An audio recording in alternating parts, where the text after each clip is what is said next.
pledge allegiance to the flag of the United States of America and to the republic for which it stands, one nation, under God, indivisible, with liberty and justice for all. I'd like to thank all of you for coming tonight. We all have many meetings to go to, and this is a very important one, so I'm very glad that you all were able to come.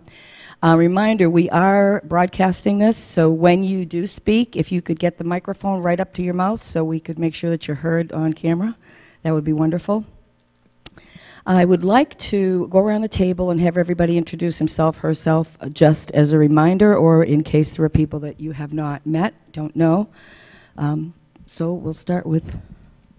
My name is Paul Lees. I'm on the school committee from Rowley. Christopher Farmer, Superintendent of Schools. Peter Sensolo, Finance Committee in Rowley. Don Bolio, Board of Selectmen, Salisbury. Chuck Beer, Selectman, Newbury. Tracy Blaze, Newbury Town Administrator.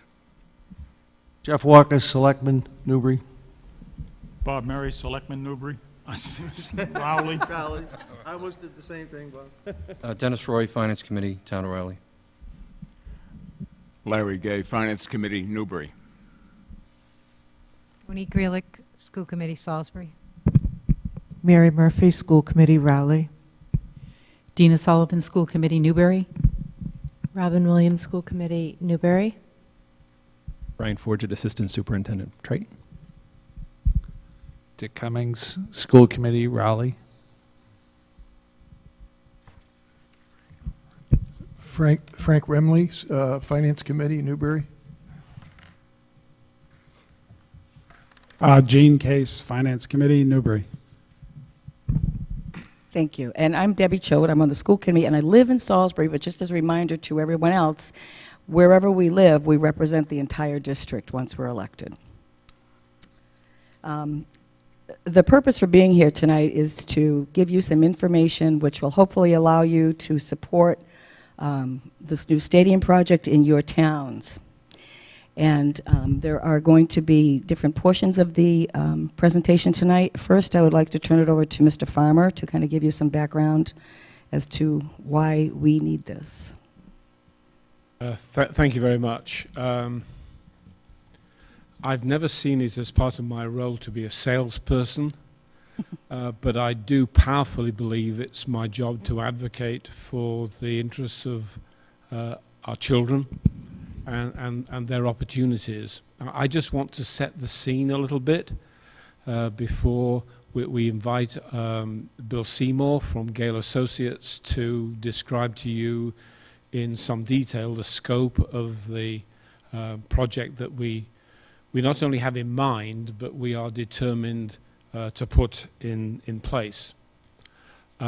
If you scan through the papers in front of you, you will see photographs of parts of our current stadium, bleachers which are well beyond the date that they should have been retired. I think Brian's disappeared, but I think we did avoid litigation in my first year here because somebody got a 6-inch splinter into their backside. If you look at the photograph, you will see that the bleachers are in very poor condition indeed. In fact, I have another photograph that shows how much the front pinions to the bleachers have sunk so that the front barrier is a wavy line. They do not meet code. Children could fall between the steps because there are no protected risers, so they're unsafe. You will see a track that hasn't been used as far as I'm aware in the time that I've been superintendent of schools, and I'm starting my 5th year. We ask our student athletes always to have their meets on somebody else's turf. The field itself, this year the staff who look after the field have done a wonderful job in getting it ready for the fall season. But the reality is it's too small for soccer, it's too small for lacrosse, and it's dangerous for hockey. It's not widely known that I was an assistant hockey coach at one of the best, as part of my, I was a teacher, as part of my job in one of the top hockey schools in southwest England. I would have grave reservations at actually allowing students to play on the fields that we have, which have long grass designed for big ball sports. Hockey needs a field which has a turf that's a bit like a decent golf fairway. We have nothing like that here. I believe that we ask girls, I coach boys, it is a boys' sport in much of Eurasia and Australasia. I'd have reservations about even playing on the fields that we have. So we have a problem of safety in terms of the bleachers and the track, and that has been the case for some time. When I was superintendent in Gloucester, I used to worry about the officials from the town declaring the bleachers unfit for graduation, which did happen on one year. Unfortunately, we were able to lash together something that enabled graduation to continue outside, but that's the kind of situation that we are in here. The later photographs that you have attached to your papers show the current Gloucester Stadium, and it's not dissimilar from the kind of field and facilities that we have in mind here. 2011, the Institution for Savings offered us and are still offering us over $500,000, and their initial thought was to renew the track. The problem is that when you then think about, well, let's renew the track, but then what happens to the facility in future years, you have to take a holistic view of the facility. I've indicated that our field is not big enough for soccer and lacrosse, and it's not appropriate for field hockey. If we were to replace the track around a field that was big enough to accommodate all the sports without adding a turf field, there are consequential changes necessary for the visitors' bleachers, our bleachers, and the lights. Because putting in a field of an appropriate size means removing the visitors' bleachers on the marsh side. It involves bringing our bleachers back a little bit to get an adequate width to the field. If we thought about saying, okay, let's just lay the track around an appropriate size field, we could lay the track, but we would need to make sure that the interior of the track was constructed and engineered in a way that a turf field could be infilled at a later date. That would be a waste of money, not least because we have good interest rates at the moment for the kind of bond that will be required at the moment. If we divide that into two projects, the cost simply increases because there isn't the advantage of bonding in scale. So while we were greatly enthused by the initial offer, which is still on the table from the Institution for Savings, we felt that we needed to take a long-term view of this and not do this in a number of phases that would result actually in spending more money than is necessary. All the parts of the stadium renovation are interrelated. The size of the field, the size of the track, where the lights are, where the bleachers are. We've been talking with Gale Associates for a while now. They've been very helpful in helping us to understand the issues around this development. In a little while, very shortly, I'm going to ask Bill Seymour from Gale Associates, who have a lot of experience in dealing with this kind of facility, to describe what is going on. I hope that you will see this not as a cost for high school students, but an investment for the whole community, because this facility will not just be a good thing for our high school students, our middle school students, but we're absolutely confident that many of the programs within our communities, particularly youth athletics, will be able to take advantage of the facilities. Beyond that, we're not very far from Highway 95, and while there's no intention here to build a stadium that will necessarily hold big events, we would have a facility that many organizations would want to take advantage of, both in terms of local youth organizations and others who organize important events. We have, I think it's a lacrosse group, Brian, who each year spend a substantial amount of money to play on our grass fields. Nothing to do with Triton at all. But nonetheless, they see us as a convenient place to bring a large number of people together for a competition with a turf field. That attraction will increase enormously. The turf field will enable us to have much less downtime for our own athletes, and as I've indicated, develop revenue that at the end of today we'll let the money man talk to you about the finance.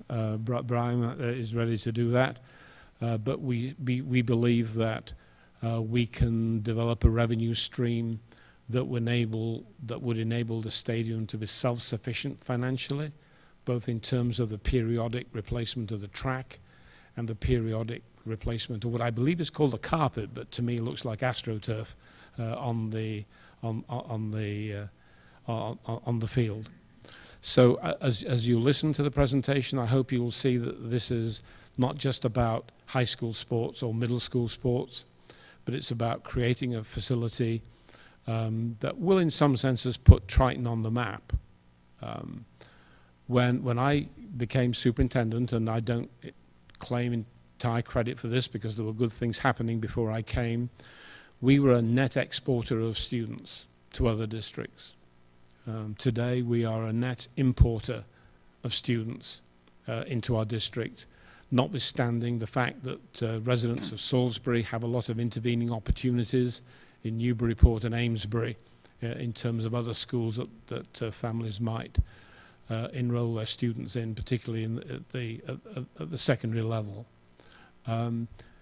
We are in an education market, whether we like it or not, and I don't much like it. But the fact is that families take a lot of things into consideration when they decide where they send their students to school. My understanding is that we have quite a lot of students who come to Triton because we are beginning to make a mark again as a district that not only has a good academic record, but has a very broad and quality opportunities for students to participate in after school. The hours between 3 o'clock and 6 o'clock in the evening are the prime times when children get into trouble. We attach a lot of importance in making sure that students have good opportunities to participate in activities which relate to our central curriculum, but extend it and help them to become good citizens. And I'm pleased to see we have we have the athletic director here, and we have a number of coaches here, and the principal of the high school who are here not to muscle you into thinking one way or another, but to support the notion that this project has a lot of intrinsic merit. I'm going to stop there and introduce Bill Seymour, who has been working with us to try to help us to understand what we would need to do. One thing I want to add before Bill takes the floor, you will have people in your communities who are interested in the environmental impacts of this project. We're close to the marsh. We're essentially on wetlands. The project as currently envisaged makes no inroads onto the wetlands beyond our current footprint. There will be less runoff. We won't be watering the grass. There'll be less nutrient runoff. We won't be feeding the grass. The new lights will be energy efficient. And most importantly, the bleachers will be safe. So in terms of environmental impact, we have a project that will not only meet the needs of many generations of students, but be environmentally sensitive, beyond which Brian Forget will present data later in the meeting that will show that the revenue from this project will cover the costs of resurfacing the track, which needs to happen about every 7 or 8 years, and also replacing the turf about every 14 years. So once we have this in place, we would not be coming back to you for further support in order to maintain the facility. With that, I'm going to introduce Brian Seymour from Gale Associates, who has a lot of experience in working on these projects. And I hope, Bill, you will mention a few of the projects. Good evening. I'm Bill Seymour. I'm the Director of Civil Engineering for Gale Associates. We're an architectural engineering firm out of Weymouth, Massachusetts. And thank you, Christopher, for the introduction. We've probably done the redevelopment of 200 or more athletic campuses for Massachusetts, New England high schools in the past 15, 16 years. In this general area, we did the redevelopment of North Reading. We designed and permitted Austin Prep this year, Winchester High School, Melrose High School, Everett Stadium. In this area this summer, we worked at Linfield. We currently have a project under construction at Pentucket. We have a project under construction in Georgetown. We have a project in design in Newburyport at the War Memorial Stadium. So we are broadly experienced in this, and this is our sweet spot, and thank you for involving us in this exciting project to date. Christopher stole a lot of my thunder with regard to the prevailing site conditions, but I will touch on a couple of points that he made. Obviously, your existing track is not usable for any level of competition or training or safely. The infield is narrow. It's a short radius track. It was designed for American football, and it does not support soccer or particularly women's lacrosse very well. And the surface, as the superintendent pointed out, is difficult for field hockey. The track itself only has 6 lanes on the straightaway. That's a meet management challenge nowadays. Track teams are larger than they have been in the past, and 75% of your events are run on the straightaway. Your heats, your semis, your finals, for the 100-meter, for the 110 hurdles, and it's the starting and stopping point of all the other races on the oval. So it's important that you make that as optimal as you can.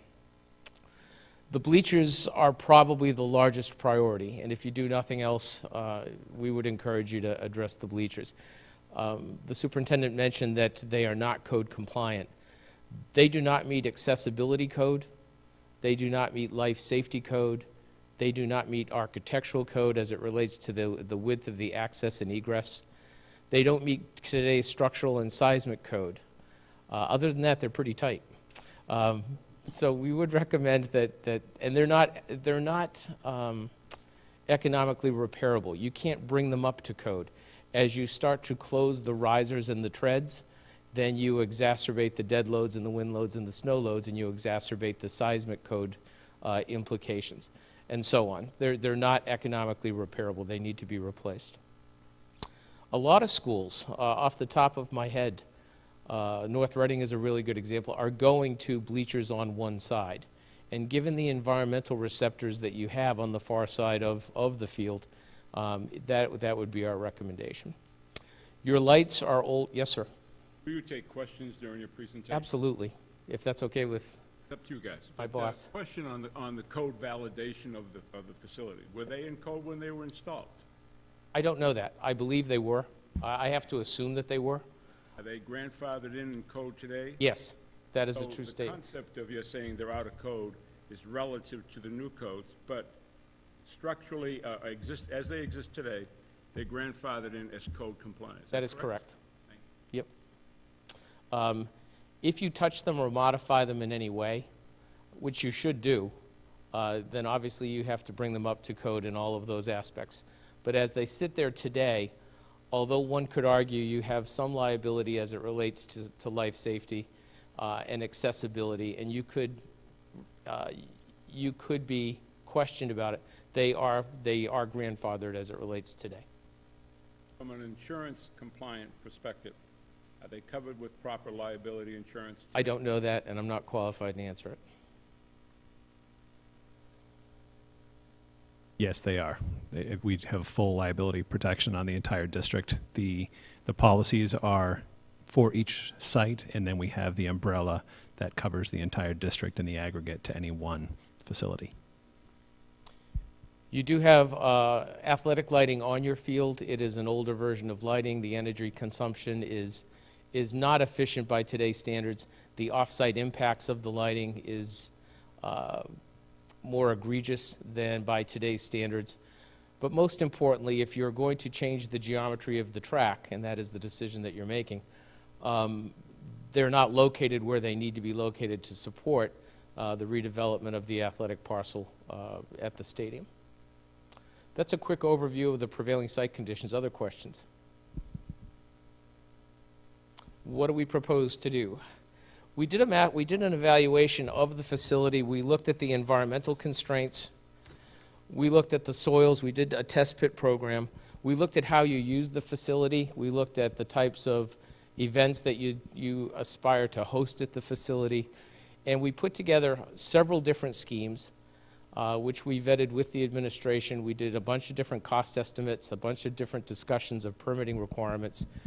And this is the plan which gained consensus over time. It is a 400-meter reconstructed track at a wider radius. It's a little shorter along the long axis, and it's a little wider on the width axis. It affords a 210-foot soccer pitch and women's lacrosse pitch, which is optimal for all of the intended sports. It's intended to have an infilled synthetic turf field. Contrary to the superintendent's comments, it's not AstroTurf. It is a carpet. It's infilled polyethylene.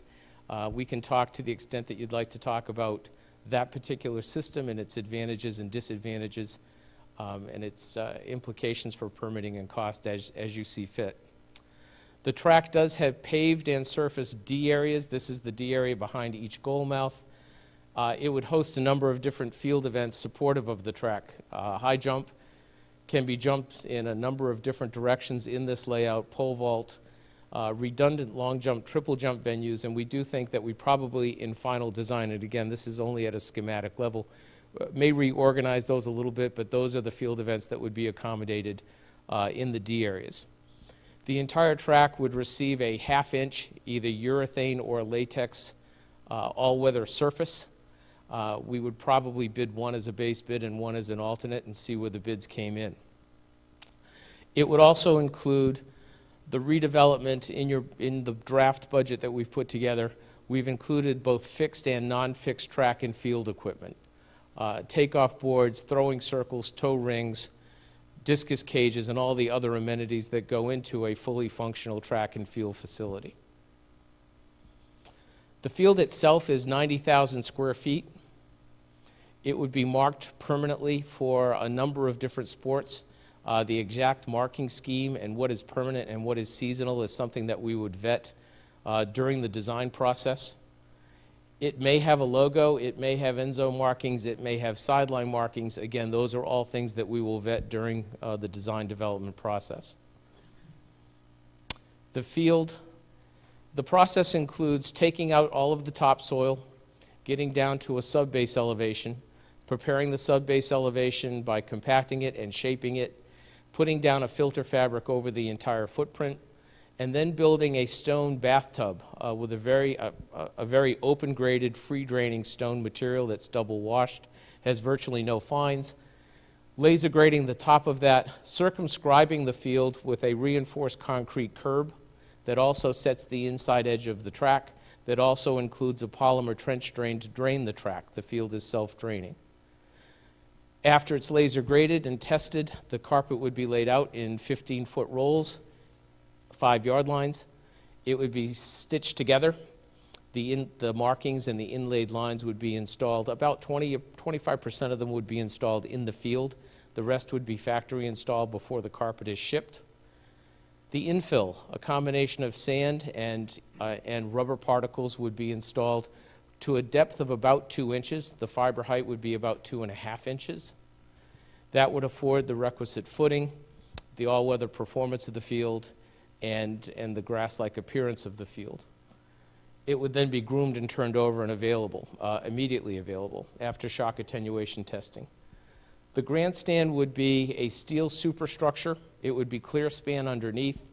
It would be an extruded aluminum decking with closed risers, closed treads, fully ADA accessible, accommodating about 1,500 spectators. It would be ADA accessible. It would have rearward entering onto an elevated deck. We want to get the deck higher than the cheerleaders and the sidelines, particularly if you've got all of your seating on one side. The press box would be a pre-engineered modular press box. It would come pre-wired. It would have drop-down tables. Probably, and again, these are schematics at this point, but probably be divided in thirds: home, away, and common use press area. It would have a filming platform on top with a drop-down ship's ladder. It would have either a hydro lift or a ramp providing ADA accessibility to that elevation. The lighting that we carried in the budget and in the master plan would be Musco light structure green.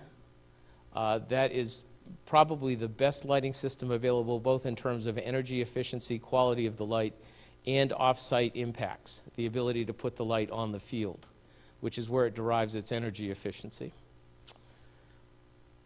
The whole facility would be circumscribed by a 4-foot spectator control fence with gates at selected areas, and obviously double swing gates for maintenance purposes and to drag your jump pits on and off the facility. There would also be a paved apron around the entire track so that folks could walk around the track and view the events from the outside of the fenced area. One of the things that we've provided for in the budget fairly recently is the provision of public restrooms and concessions. There's a separate line item for restrooms and concessions. One of the questions becomes how many toilet fixtures are triggered by the state plumbing code related to any changes in your seating. So we've provided schematic level planning and a budget number for a concessions and restroom building, which would likely be located somewhere in the vicinity of the redeveloped entrance. That's a quick overview of the project specifics. Questions on that? Yes, sir. Interested in where would for track and field, where would the throwing events take place? Mm-hmm. Like javelin and discus? The javelin and discus is currently outside of the oval. The discus can be within the oval if we design it that way. You can throw the discus on the synthetic turf. The javelin and the shot put would be accommodated as they are today outside of the oval. Yes, sir. You've done a number of these in other locales. Can you quantify the relative costs that you've seen in your other experiences compared to this one? How do we fit compared to the work you did at North Reading, Linfield, other facilities? The North Reading project is a good example. It's probably 5 years old at this point, 4 years old at this point. The scope of that project was almost identical. It's the same bleacher system, same press box, same lighting, same track layout, same field layout. There was an additional natural grass practice field behind the grandstand, but I think apart from that, the two scopes are identical. My recollection is that the contract amount for that was $2.2 million. Here? The budget number that we're carrying, which I think Brian's going to talk about, is about 2.4. With contingencies, it's 2.6. The number that I gave for North Reading was the actual bid amount, the actual contract amount. This hasn't been designed. We've recommended that the town carry a 15% contingency beyond what we think the estimated cost of construction is. But if you're going to compare apples and apples, it was 2.2 versus 2.4. What we've seen, the largest line item in your budget is the turf. The turf field for the carpet itself is about $4 a square foot for the carpet, the markings, the infill, the warranty, and the groomer, the grooming equipment. That number has stayed very stable. The polyethylene, the extruded polyethylene, it's the same polymer as that water bottle over there. It is a petroleum-based, non-renewable resource. That's the environmental downside of infill synthetic turf. But that cost, because of competition in the marketplace, only 10 years ago, Field Turf and probably AstroTurf were the only players in the marketplace. There's now 40-some-odd manufacturers of infill synthetic turf. And as a result of that competition, and as a result of relative stability in fuel pricing, both in terms of hauling all the materials and the fabrication of the carpet, we've seen the prices stay relatively stable over the last couple of years. In summary, what you've just told us is that 5 years ago you put the same relative facility in for what you're going to be putting it in today. Is that correct? Yes, sir. Prices have gone up a bit. The lighting systems are a bit more expensive. The extruded aluminum seating is a little bit more expensive, but the largest line items, the asphalt, the track surfacing, and the field surfacing are about the same. Particular proposal presented, you indicated that you're going to take down one set of seating. Yep. Is there anything else that's going to be taken out that No, sir. presently exists today? I mean, there is a concession stand at one end, and so on. And Yep. and there was some discussion about storage facilities, but those buildings would not be touched with what you're presenting. No, sir. No. Again, let's talk a little bit about the environmental considerations. You can perhaps see a light area of green here. That's area that is disturbed or altered today. That would be restored to its natural condition as part of the permitting. The superintendent touched on stormwater differences. Today, you're cutting your field at least weekly, if not every 5 days or so. You're striping it weekly. You're aerating it, top dressing it, and overseeding it seasonally. You're fertilizing it seasonally. You're producing a lot of groundwater for purposes of irrigation. Virtually all of that goes away. Infill synthetic turf fields are very environmentally sensitive during the time during which they're functional, they're operational. They're not a sustainable product in terms of their manufacture. They're not a sustainable product in terms of their end-of-life disposition. They're normal construction debris. They're taken to a landfill or incinerated. There's a small after-use market, tee boxes, batting tunnels, and things like that. But as a rule, they're not a sustainable technology cradle to grave. On the other hand, in terms of proximity to environmental receptors, and conservation commissions really get this, there is no phosphorus, there's no nitrogen, there's no pH adjustment, there's no small engine applications for cutting them on a weekly basis. You do groom them a handful of times every year. There's no clippings to deal with, but most importantly, I think, is there's no sedimentation and erosion and siltation into the wastewater stream, the drainage stream, resulting from root zone breakdown in October and November or in the early spring as the field is used. And I think that's probably the biggest advantage. So it's a mixed bag, and it's admittedly a mixed bag. The point being, though, as a result of widening the field, developing a little bit more robust a grandstand, and adding 2 lanes to the straight-of-way, which is basically 2 at 42, 7 feet, we thought that to set the conditions for successful permitting and to be environmentally responsible, we've pulled back from that margin and eliminated the visitor grandstands. Yes, sir. 1,500 seat grandstand seems kind of small. How does that compare with other facilities that you've done? Yep. The seating in Winchester is 1,500. The new seating there at Roberts Field, Manchester Field, excuse me. The seating in North Reading is exactly 1,500. It's pretty typical of high school venues of this caliber. Not all of them. The two that I mentioned certainly have. That is the norm. The reason for that, as a rule across Massachusetts, is that most stadiums historically were designed for American football. And they have a track, for what it's worth, with a radius of 104 feet, which affords a very narrow infield.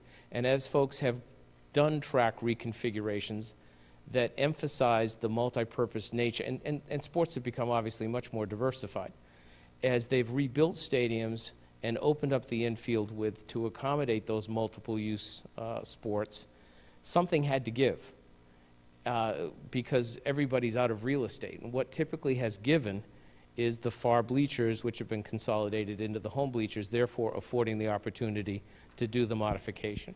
Is this what you refer to as athletic turf? The same kind of turf that colleges and universities are using? Infilled synthetic turf, as you all know, AstroTurf was invented with the Astrodome back in the early 60s. And it was a very bad product that dominated the marketplace for the next 30 years. And it was a nylon Brillo pad on top of a shock pad on top of asphalt. In the mid-90s, a guy named Gene Provost and John Gilman invented a product called Field Turf. It takes a much softer polymer, a lazy polymer that lays over left to its own devices, unlike nylon. They tufted it through a standard carpet backing at a standard carpet mill down in Georgia. They made fibers that were soft and long, grass-like, 2.5 inches long, and they put sand and rubber on top instead of a pad underneath, which afforded the support of the shoulders of the fiber to keep the fibers oriented vertically. It's more grass-like, it's less expensive. It wears as well, it drains better than the original AstroTurf, which you see very, very little of today.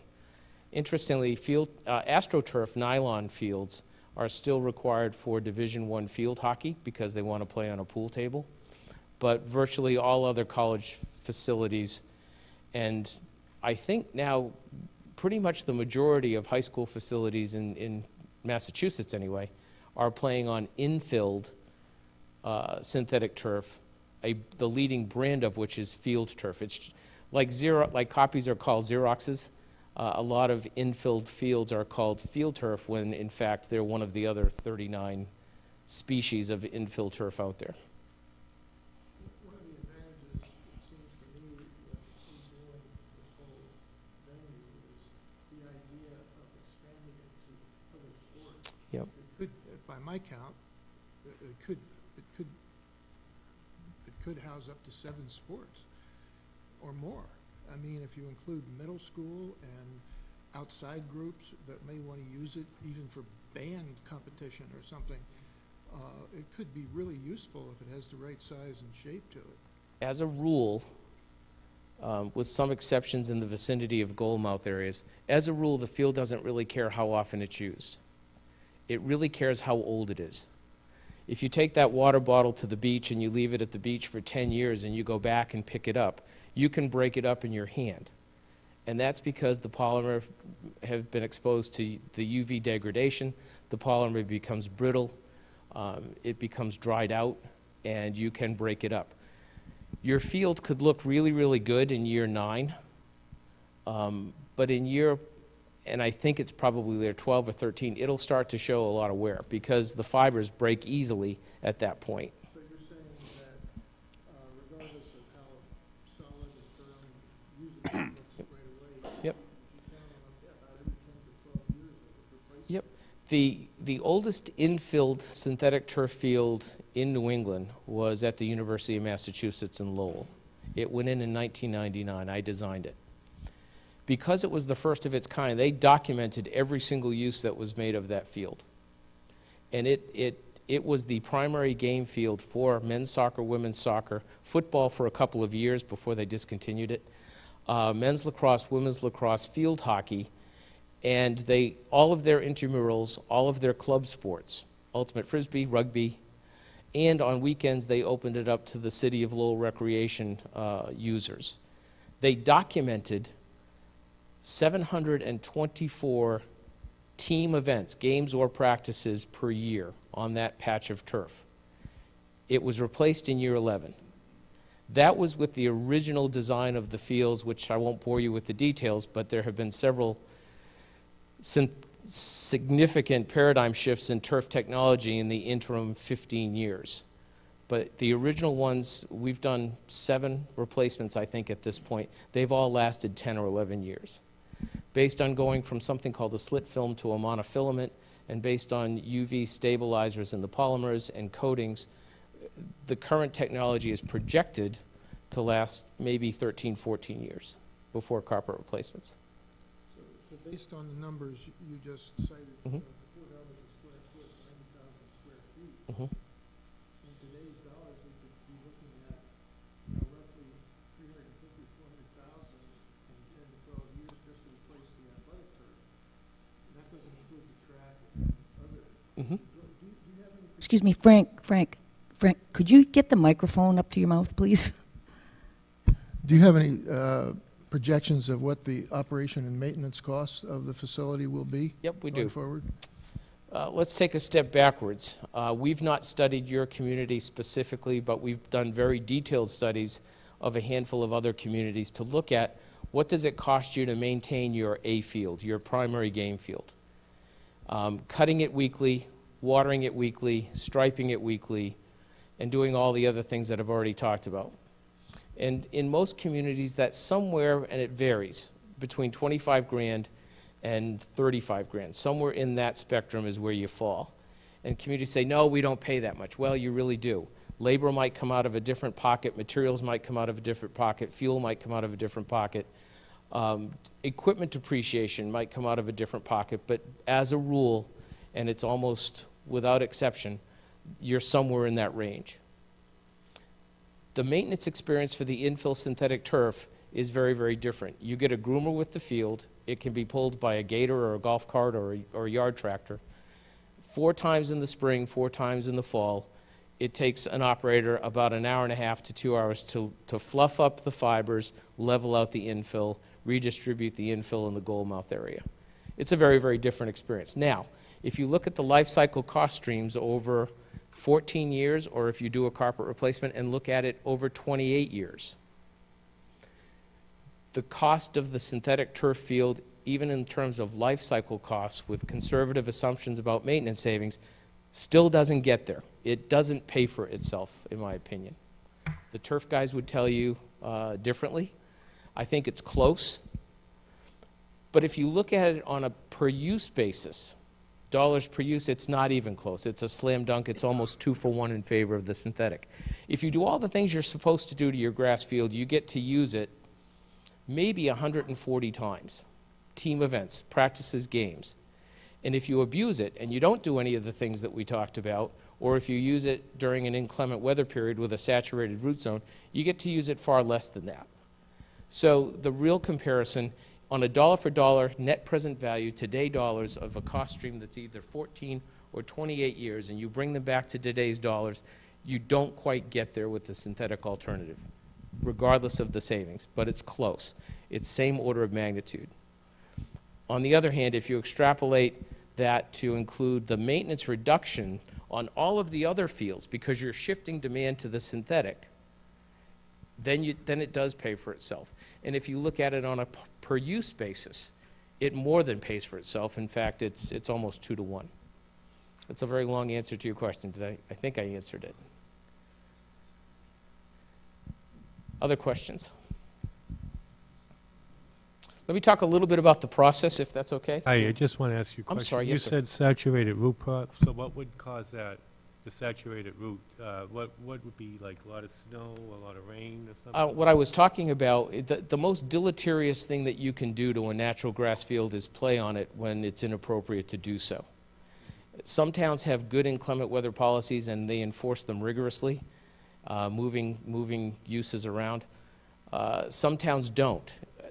If you play on a saturated root zone on a high school football practice or game, you're going to destroy the field, and you're not going to get it back until the following season, and only then after some pretty significant expenditures.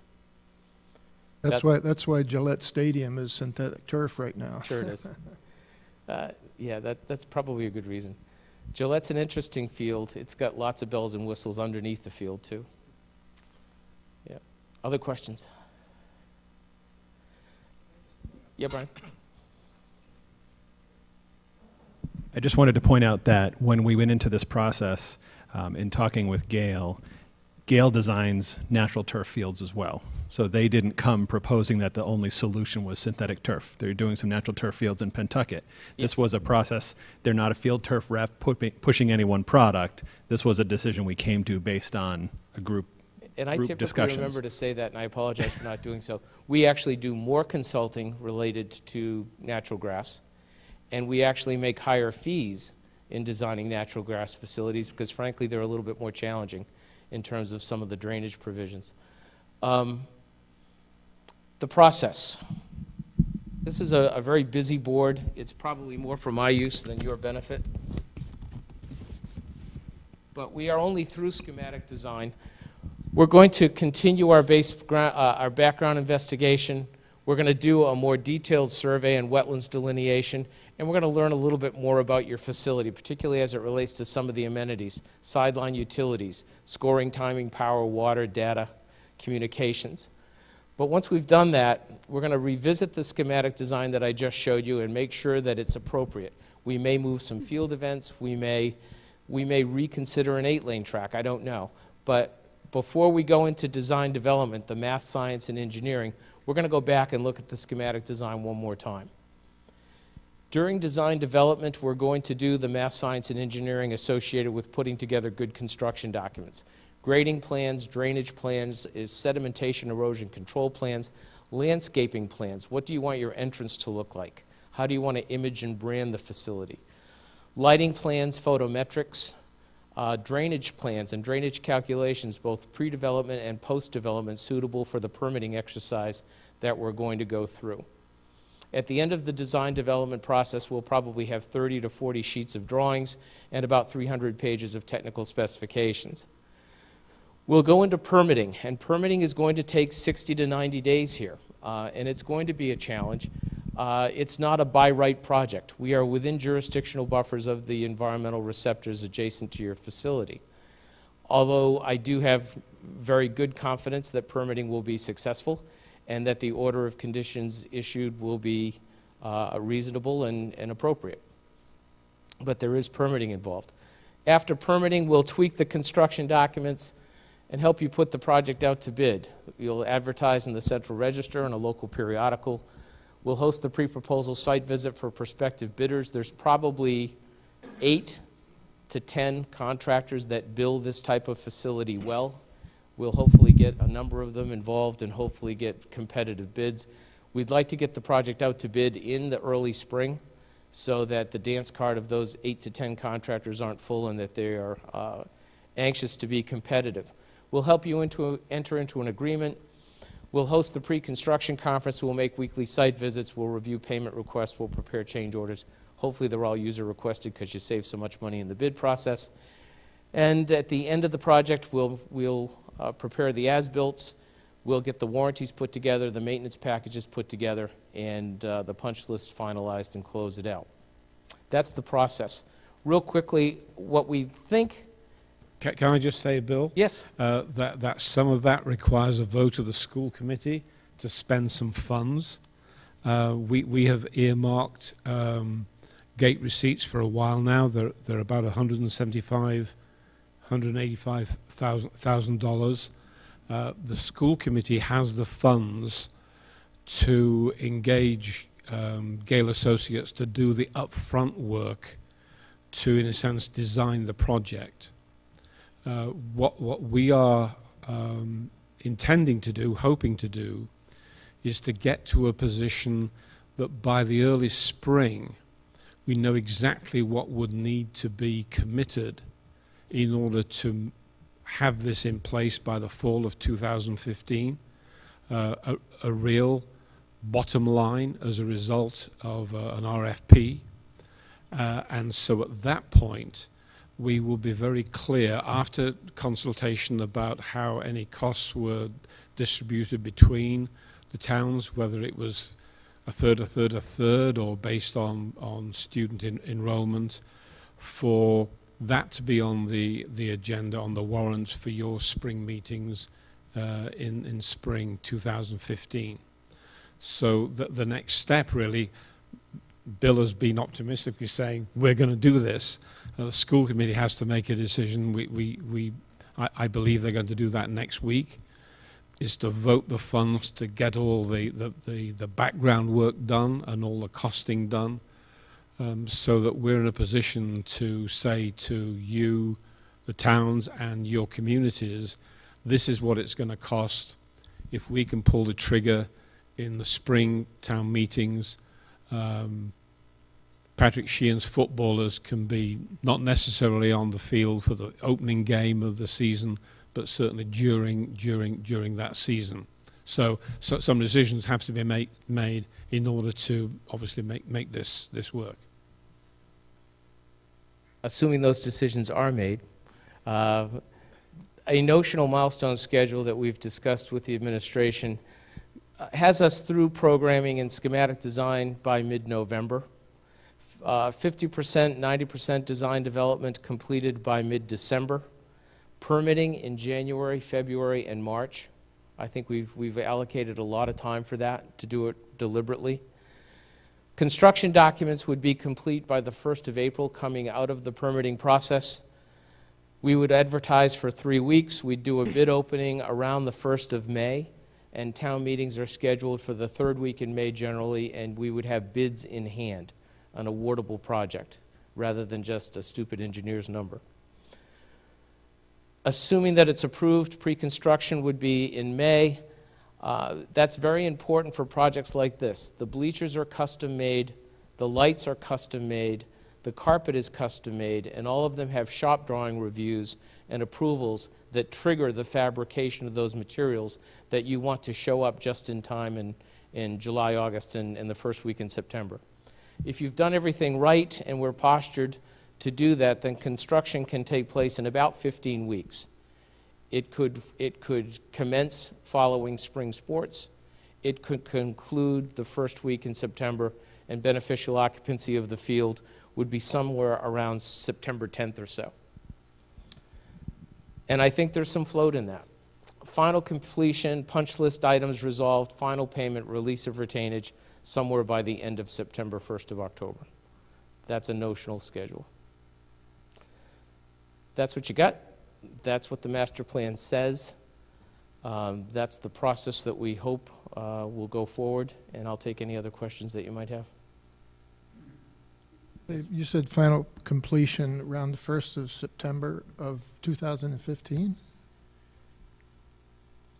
You getting up to take the question? Or? Yeah. And does that final completion include the track, the stands, Yes. and the field? Yes. The whole thing? Yes. We did 14 stadium projects this summer, and all of them were generally on that same schedule. Other questions?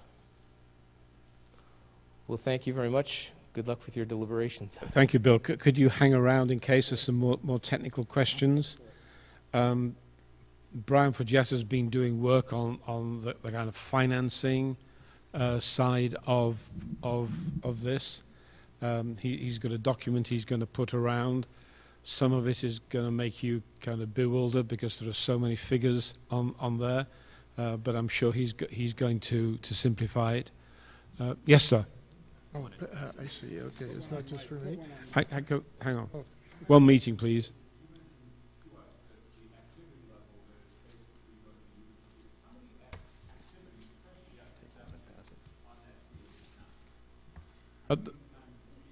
At the moment, to the best of my knowledge, it's used for football and not even boys soccer these days. Let me ask the athletic director to stand and speak. Right now we use it for our football home games. We use it for our football home games. We have occasional soccer games, field hockey games, and boys and girls lacrosse games. We would like to use a little bit more, but because of the field situation, we try to limit the use to get as much time out of it as we can. Can I just add as a footnote to that, there's obviously a wish for teams to play on our main field. I cannot imagine playing field hockey on our main field. They play on other fields out towards the river. So, and soccer? Yes, they played Pentucket yesterday on fields towards the river. So they are using this for those activities today. Correct. And what is the condition of those fields? Excuse me, can you get the microphone a little closer to your mouth? Thank you. Condition of those fields, athletic director. The condition of the fields are pretty good right now because we've maintained them fairly well. But one of the other things that is lost here is the fact that we do not go out and practice on those fields for approximately 3 to 4 weeks into the start of the season. We actually bus our student athletes to other locations to practice. We lose a lot of the spring games where we can't host games here because of the conditions of our fields. So while I don't think it's as simple as saying, what are the fields like now, it's the fact that we lose a lot of time on our fields and we incur other costs to ship off to go to other schools, other locations that can host us during our fields issues. But in grand numbers, you know, how many activities today, I want to get a number of how many activities, games, practices are conducted within the Triton School District on your present footprint here in Byfield? If we're talking on the stadium field, just concurring, there was a number, it was about approximately 65 events for the high school and middle school are held in the stadium field at this time. In the stadium field? Yes. And those are not only football, you got what, 8? I don't know how many football games you have. We have football games, we also have middle school field hockey, we have high school field hockey, we have girls and boys lacrosse games, and we have boys and girls soccer games. Are these intramural or between between other schools? They're between other schools. We are using the field 65 times a year. Yes, that's an approximate number that we came up with, and that was not just now on the fly. This was before. No we came problem. up with that But number. my concern is that the opening comments was said that this field is presently constructed is not usable for soccer. It's not usable for field hockey. It's not usable for lacrosse and et cetera, yet you're telling me using it 65 times a year. Can I just clarify? I said that the soccer field is not standard dimensions. The lacrosse field is not standard dimensions. Games are played, but not under conditions that you would expect. The other thing I want to say is, as far as I'm concerned, as far as I know, the only practices that take place on the football field, some runners may run on the grass. I train the football kickers on the field, but I don't think beyond that there's any other practice takes place on the field because it has to be protected. I understand, but I mean, just for clarity's sake, you know, the condition argument is valid. The field has obviously been in tough shape. It's been in tough shape for years. We remember when our kids were here, when they played football, the field was in much worse condition, candidly, than it is today. But the opening comment is that it's not usable for these events, yet they are being used there. Well, with respect, I think I said that they didn't meet the specifications required for It was given the events. impression that it's not up to standards to be, and you said like you wouldn't recommend playing field hockey on it, but field hockey's being played on it. How often is field hockey played on that? We have 2 games scheduled for this year, but it's because whether the dimensions are smaller, the field is unsafe, but we do want to give the experience to the student athletes to be able to play under the lights, and that's the best circumstance that we can provide for Absolutely. them. But I mean, when my kids attended Triton, they played field hockey on the field hockey field. They played soccer on a soccer field. It wasn't in the stadium. It wasn't on the football field. So there were other venues that were in place. Now, I don't know the condition they're in, whether it was good or bad, but my sense is, for clarity and consistency, the argument you're making is valid. The conditions need to be improved. But you've got to be careful that you don't gild the lily by saying it's not you can't use it for this and that, yet you still are. Well, can I just say, as a field hockey coach, I would not be willing to coach a field hockey team on the facilities that we have. Our ground staff have done a great job in the last 18 months because I've pressed very hard that the pitch is neither short enough nor firm enough. Somebody mentioned, I think it was Bill, mentioned that hockey players want to play on a pool table.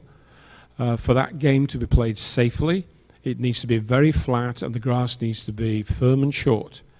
I do not believe that we ask our young ladies to play hockey on an appropriate surface. What I am saying is that the surface that we're proposing would give them an ideal surface and a safe surface to play their sport. No argument with that. I concur with your analysis. It's your decision. But I think, you could also say what type of investment the Triton community could make on the existing fields to improve them to the degree where they would be safer, cut the grass, roll them. There are other activities or costs that you could say this is what the offset cost would be. And I think for an analysis perspective for argument, you'd like to see that if we had to improve the field hockey field, or if you have to improve the soccer fields, it's going to cost us some capital to do that. And whether or not they're pool table condition is argumentative, but there is some sense that you're making a case to do the main field for all sports. And that's okay. But I mean, be careful that you don't overlook the fact that you have existing fields, and some of the people in these communities have had children playing on those fields. I certainly accept that advice. I think that the issues are that we are very close to sea level, and that to create certainly a hockey field at the appropriate level would require completely relaying the whole of the field. It would require redraining, relaying, resurfacing with different grass, and a much more attention than we currently provide in terms of maintaining the surface. No argument with that, but Right. I think if you had that information at your ready, you could counter the argument that you're going to hear. Why These questions are very helpful. Why Very haven't helpful. why haven't you invested in your existing fields? And if you said, we've looked at the cost offset, as mentioned by the Gale and Associates, because they're an expert in the turf field game, that in order for you to bring the fields up to standard in the field hockey and the soccer field as they exist today, it would cost X hundreds of thousands of dollars or whatever it would be to do. Those are good points and well taken, sir.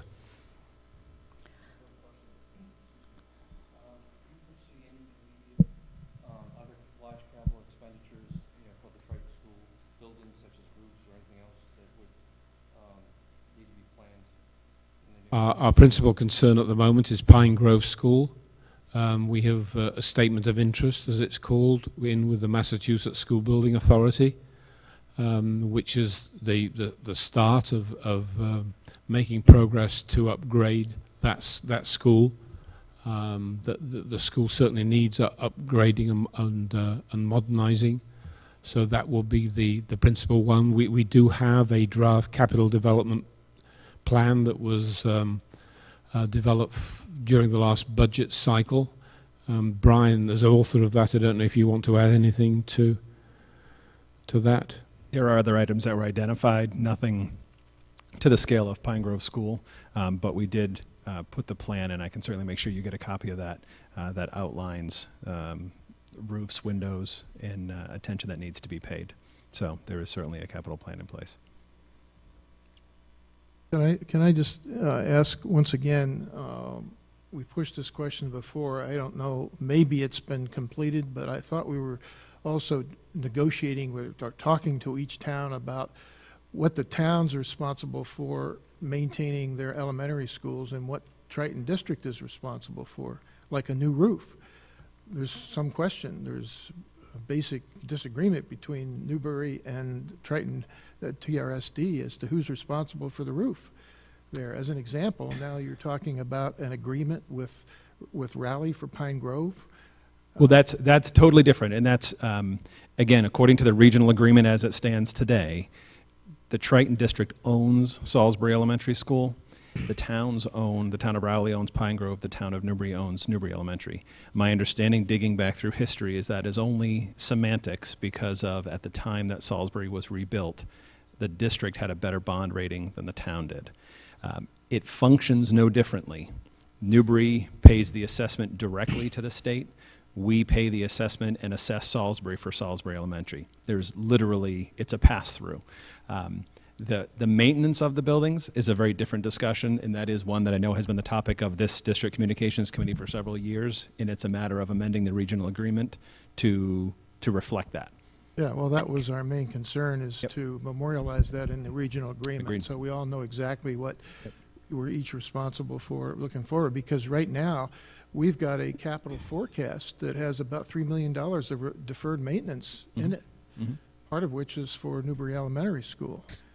And it would be helpful for us to know, you know, whether that's going to stand or there's some other arrangement for the school itself. Can I say, for the benefit of people who are haven't attended these meetings previously, the district has put before the District Communications Committee a proposal to separate landlord and tenant responsibilities. I don't think they're really all that complicated. It's a matter of us getting around the table together and agreeing them, essentially. The foundations, the walls, the windows, the doors, the roof, anything that's inside the walls, the plumbing and utilities, are landlord's responsibilities, and if I want to decorate it as tenant, then it's my responsibility. Excuse me. Those are very valid points, and those are certainly things that we are going to discuss at future meetings, but I think we agreed on May 28th that the single agenda item tonight would be the stadium project. So I really would like to be able to get through that tonight. So we will have other meetings, and that will be on the agenda, but tonight I'd like to try to stick to the stadium project and let Brian talk about I think you're saying it's time that the Brian, finance. you talked about the funding and the finance. Certainly. There was a page, two-sided page, that looks like this, that came around. This is the cost projections that Gale Associates did produce. If you look on the second side, you will see, as Bill was comparing the 2.2 million for North Reading, and there's a figure where it says subtotal 2,370,797. So that is the likely bottom line.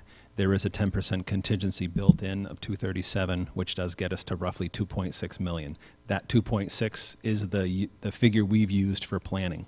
If you look down the very bottom of the page, as Bill had mentioned, we initially in our planning were looking to be able to get around the number of fixtures for restrooms and be able to use the existing building, the lobby of the middle school.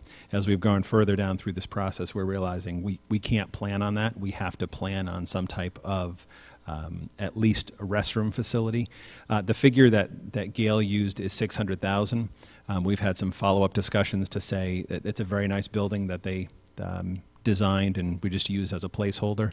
I think we'd be looking to do something smaller scale, potentially prefab, and we would use so in my figures I used a figure of around $400,000. So happy to answer any questions about that. The other page that was passed out is the milestone schedule that Bill showed you on the chart up there. Just to clarify, Bill mentioned that the town meetings are in the third week in May. Obviously we know they are kind of in those first 3 weeks of May. There's the one actually in the very first week of May. So again, we're very much in the preliminary stages. We were looking at a timeline that gets us to a potential of playing in the fall. This will be fluid. Obviously, as Bill said, he's set aside time for permitting. That could go longer, shorter, but the idea is to bid it so that when the committee votes, when a committee votes to incur debt, there's 60 days for the towns to act. And the committee would be looking to do that in the window that would fall within the town meetings for the towns to work on that. Larry? I believe that there is a deadline for warrants on the town agenda, the town meeting, which is very much earlier than don't plan on May, third week in May as the date of the meeting. There's a date prior to where you have to get the warrants on the article, so that if you have the figures, it would be much better to have them in April, not in May. Yep, so we would be able to give rough figures earlier on and then come to the week before. Obviously, we would give you a higher figure and then be able to modify it down and say, here's the firm number that came back with the bids. So, absolutely. And again, this is a very fluid schedule that will, I won't even say could possibly change. It guaranteed will change from this, but this is some initial thinking. The other topic that I wanted to mention was obviously the funding. Bill talked about the arguments of the synthetic field paying for itself. Obviously, there are some costs. We'll save significant costs from the irrigation and the general maintenance. Beyond that, I've been trying to get a sense of the revenue potential from the stadium. Back at the meeting in June, that was the topic of discussion, that it was decided we need to have this with all three towns, is that there's significant revenue potential. Exactly figuring that number out exactly is very difficult. Towns hold that information very close to the vest about how much revenue, how much rental is actually occurring. I did hear from North Reading today that their youth football league is renting their synthetic field at $150 an hour, at least 20 hours a week. So at certain times of the year, it would be significant. Other times of the year, it would be far less significant. Obviously, our primary purpose is the students of the Triton District. So that would be the primary use of that stadium, field, and track. Outside of that, there are a lot of clubs, whether it be the youth sports, Triton Youth Lacrosse, Triton Youth Soccer, Triton Youth Football, that would love to have that field time, especially under the lights for the little guys.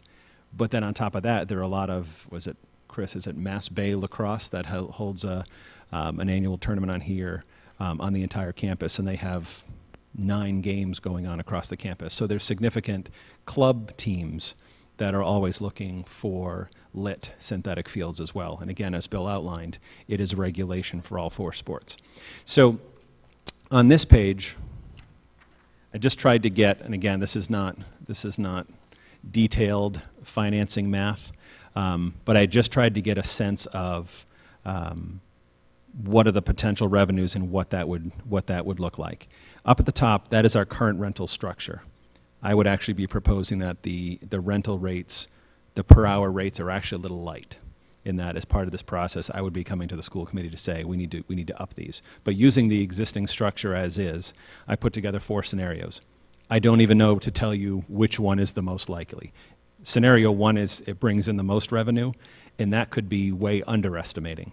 So this assumes, I'm basing it on 32 weeks a year, so we're talking about 8 months. I'm assuming it's idle in December, January, February, and March. Over the 32 weeks, I use the 2 groups that are the most typical, and that would be the in-district nonprofit, a Triton Youth Sports, a Triton Youth Lacrosse, with a participant fee, and then an outside group. So scenario 1, I used an average of 10 hours a week with no lights, 4 hours a week with lights for in-district use, and 10 hours a week with no lights for an outside group, and 2 hours for an outside group with lights. Probably not that likely. If you do the math all the way across, there's revenue of close to $100,000 a year. Scenario 2, same scenario, using 7 hours and 2 hours with and without lights, come up with just shy of $70,000 in revenue. Scenario 3, 5 and 1 for each group with lights and no lights, come up with about $45,000 a year. And then if it was just 3 hours a week with no lights for each group, we'd be bringing in $21,600. Again, I would think that it would be at least scenario 3, if not significantly more. And again, this is based on rates where we're charging $75 an hour for in-district without lights, and $100 with, and $150 and $200. If you turn the page over, we get into the scenario that Bill talked about in regards to the replacement of the track, and again, it's the resurfacing of the track and the replacement of the carpet. Again, the idea here is that the initial investment from the towns it pays for itself, and that the revenues, again, there will be offsets in the maintenance budget that will obviously, as we save money in the maintenance budget, that reduces the assessment to the towns. But the idea is that the rental revenues would, at a minimum, offset the costs of those capital maintenance items. And then beyond that, any amount above what would be needed would go to offset the capital assessment each year. So what I used, and again, rough figures, I assumed it worked out to about $40,000 a year in revenues from renting the stadium would pretty much, in an account, building over time, would pretty much take care of the costs. So if we look at this, there's, again, very simplistic here. There's no interest. I'm assuming level revenues every year. So if you look at scenario 1, again, that was the bringing in almost $100,000. Bring in $97,600. We take the 40,000 because we're going to put that in the bank, and 57,600 reduces whatever debt payment is being assessed to the towns. We end the year with 40,000 balance. Year 2, 97,600. 57.6 offsets whatever assessment is going to the towns. We have 80,000. And you can follow that down. Again, there's no interest. There's nothing crazy, just very simple math. About year 7, we're talking about $40,000 to replace or to resurface the track. The balance goes down a little. Year 13 I used, Bill had mentioned the newer thinking on the newest turf was years 13, 14. I assumed year 13 we're spending about $450,000. That's a little higher than the $4 a square foot, but again, we're talking about 13 years from now. So we have, at that point, we have the money to be able to replace the carpet at that point. The following year, we'd be redoing the track again. I added $5,000, who knows. Again, out in year 21, we have to redo the track again, call it $50,000.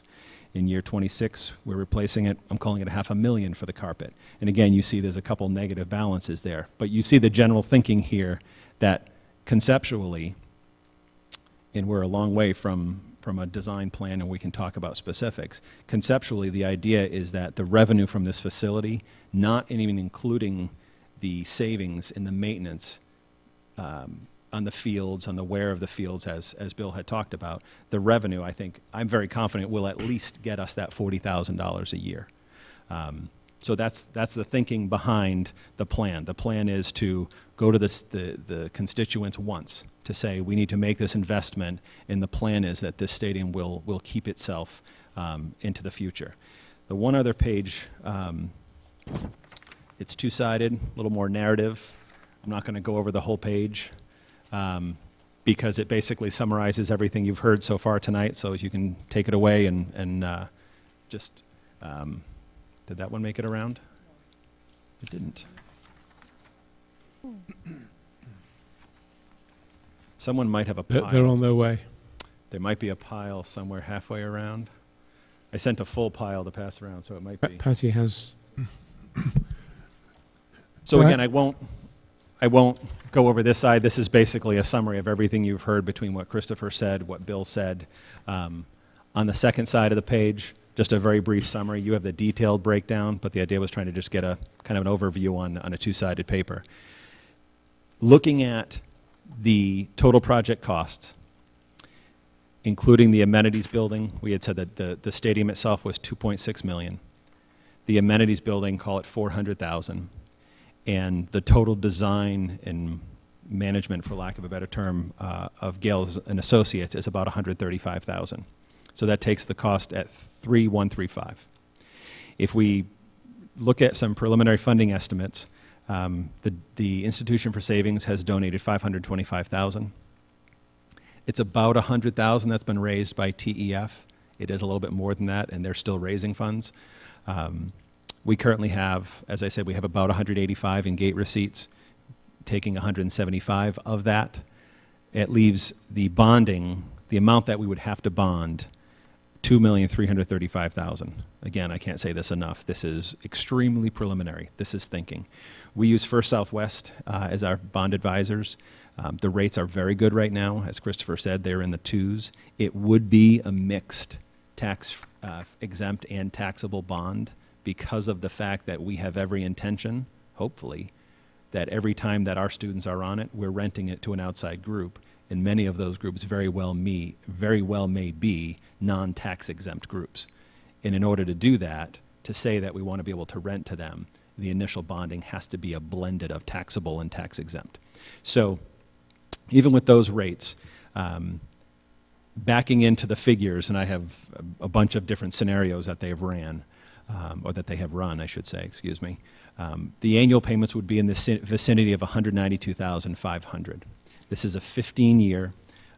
This is based on level debt, not level principal. Obviously, you do level principal, the payments fluctuate.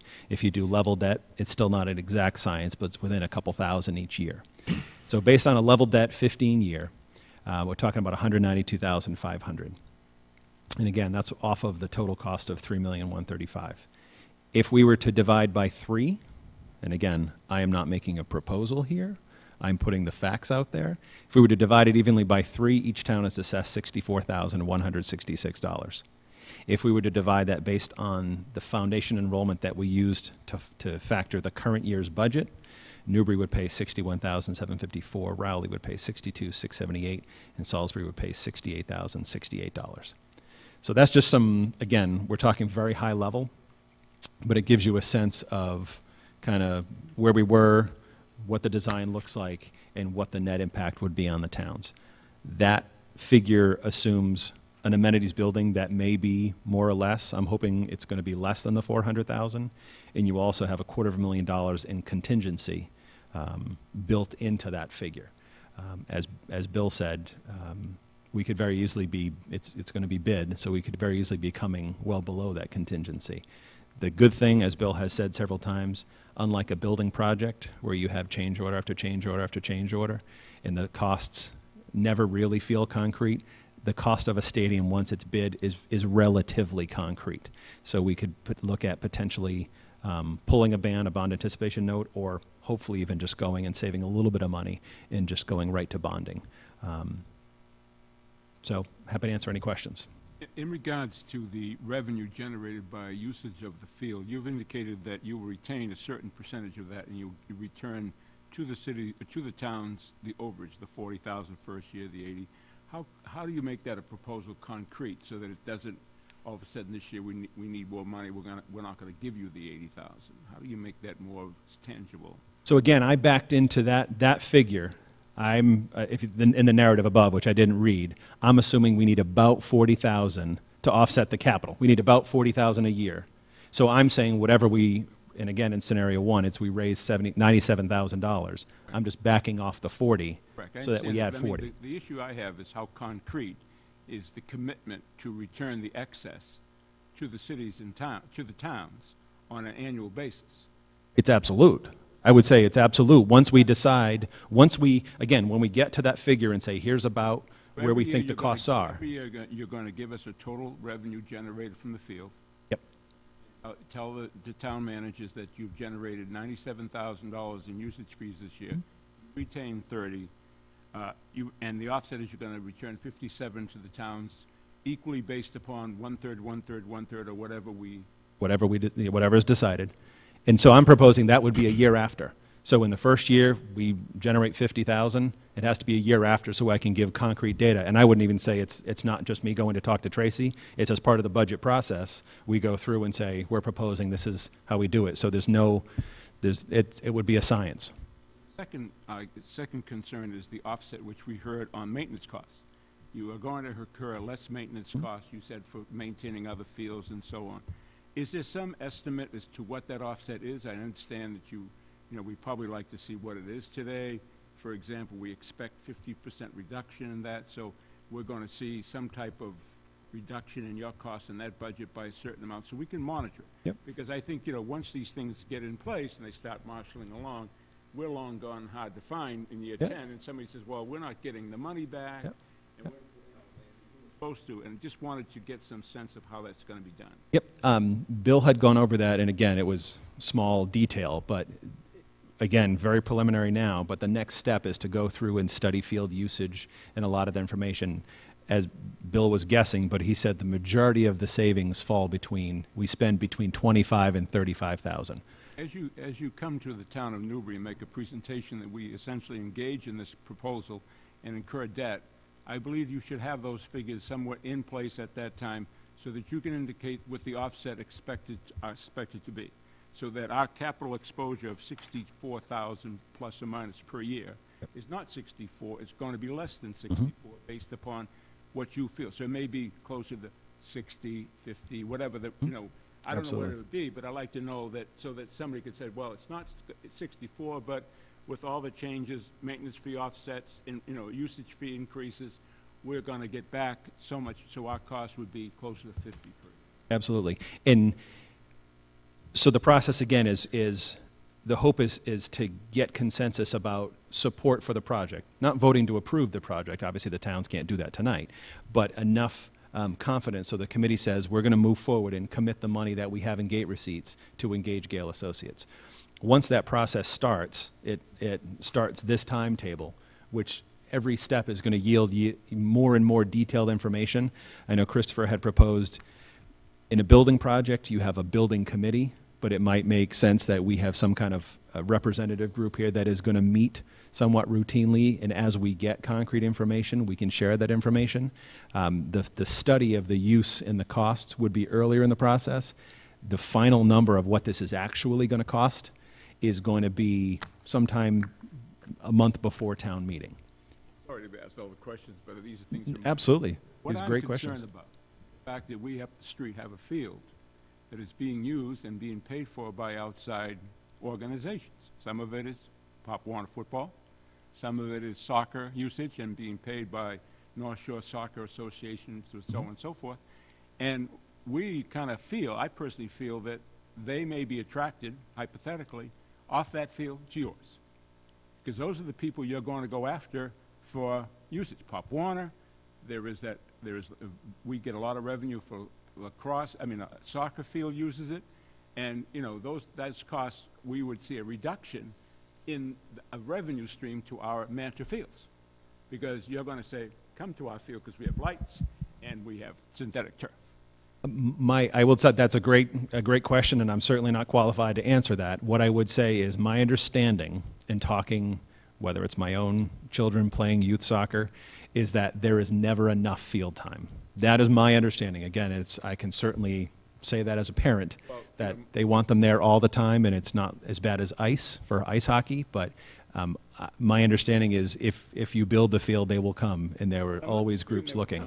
But I expect that the Mantor field usage, but if one of their key components, which is a soccer program for girls' youth soccer, pays close to, hypothetically, $20,000 to use that field per year, and they opt out of that field and say, well, we're going to come to Triton because it's got lights and synthetic turf, all of a sudden, we see $20,000 left coming into our recreational budget to maintain those fields. I would just interject that one thing they have to do is get in line behind all Triton athletes, and if they want to meet on a regular basis, and our own teams are occupying those fields, our teams have first priority, and they may not want to wait to figure out when our schedules are. They want to book regularly, I think. And again, I think it is a great question, but there are multiple fields at Mantor there are so many teams playing at one time that the stadium really can only host one group at a time. My take is that the majority of the time that the youth club during the week, the youth sports are going to be times that primarily our athletes are on them. Those are probably going to, I don't know if Sean's nodding his head behind Peter or not, but that's my guess, is that kind of 2 to 6 hour or 2 to 7 hour is going to be pretty much full with our athletes, and it's going to be those outside hours and weekends. And Fully available on weekends? The buildings will open, there'll be people here. There's going to be costs to have people on site to open that field on a Saturday for an outside organization? So this is a very simplified view. On the website, we have the full table, and it includes anytime the facility is, if we're not open for business, there is a $30 an hour that they have to pay for overtime for maintenance costs. And anytime someone is on site, we do have a custodian who is on site. Depending on the size of the group, a lot of times we require 2. We can require a police detail. And again, that's all added cost that is just passed on to the individual groups. Brian, as you can tell, Newbury's got some concerns. We've got concerns ahead of us for things that we need to do.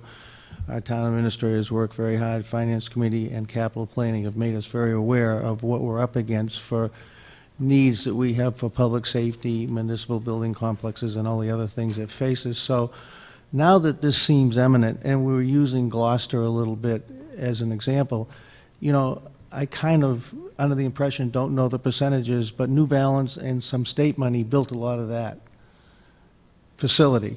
So that being said, and fundraising being part of the original premise, and Bill's on site here, and he's pretty knowledgeable about all the other complexes that are going in throughout the state. Have we really exhausted, like with a professional fundraiser, Bill, maybe you can answer that question, what are other people doing for creative fundraising? Because we're going to get that question asked too. Larry has illuminated a lot of things tonight. These are the questions that I'm going to get asked, he's going to get asked, capital planning is going to get asked, Tracy's going to get asked. The other thing we're really going to get asked is, why wasn't the original premise of fundraising, is there the possibility to get more money? Can I pick that up? After we got the offer from, not the offer, the confirmation of funding from the Institution for Savings, Brian and I, and I'm not sure who else, met. We invited the chairs of the boards of selectmen to come and meet us to look at our facility.